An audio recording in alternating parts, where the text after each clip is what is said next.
Today I'm going to talk about reduced or part-time timetables. Why is it that part-time timetables are the best way to ensure that a child who is struggling can cope in their education long term? Now, of course, that is not true.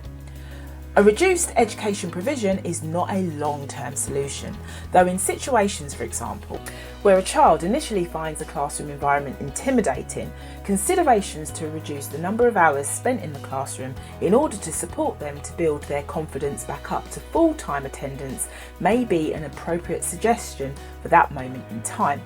It's essential to take into consideration how a child living with autism or ADHD, for example, functions within their educational environment. So considerations as to the reasons why a part-time or reduced timetable should be considered is more important than considering a part-time timetable as a way to educate a child. So in this video, I'm going to be talking about weighing up the pros and cons as to whether a child should be on a part-time timetable and look at the reasons as to what could happen if not managed appropriately.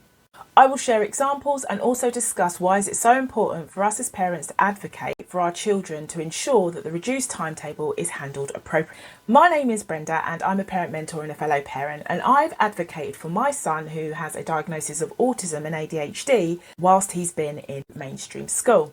And part-time timetables had been suggested to him as an option, and there has been times when the part-time timetable has worked really well and also times when it has not. A reduced timetable should only occur in exceptional circumstances, so let's look at the pros when choosing to implement one. And the first advantage of implementing a reduced timetable is reintegration. This works really well as part of a plan to reintegrate a child back into school following an extended period of time out of school due to perhaps exclusion or non-attendance or school refusal, or to facilitate a managed transfer between schools. This worked in our experience where my son was being reintegrated from an independent specialist autistic school back into a mainstream setting. And this is where a reduced package was considered as part of a reintegration program. And the second reason would be compassionate reasons for something such as a bereavement.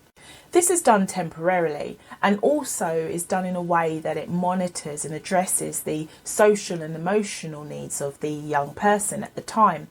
And this is done whilst at the same time of looking at alternative therapeutic support to be able to manage their integration back into the school experience. But before going on to look at the pros, it's really important to recognise that all schools have a statutory duty to ensure that a child has a full-time education. And it's illegal for a school to discriminate against children on the basis of their special educational needs or disability. So now let's look at the reasons to not consider a part-time timetable as a reason to educate a child.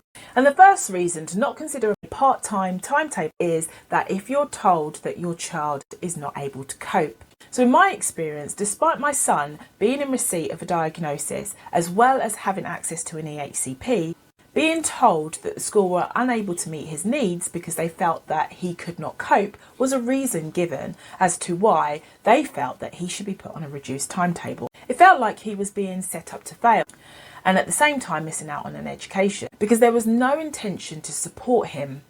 To put all that responsibility on a child to be expected who has individual needs and differences to actually be able to cope when they don't have that support is very unjust in my opinion. And this is where it was really important for me to show up as a parent to advocate for him to have his needs recognised.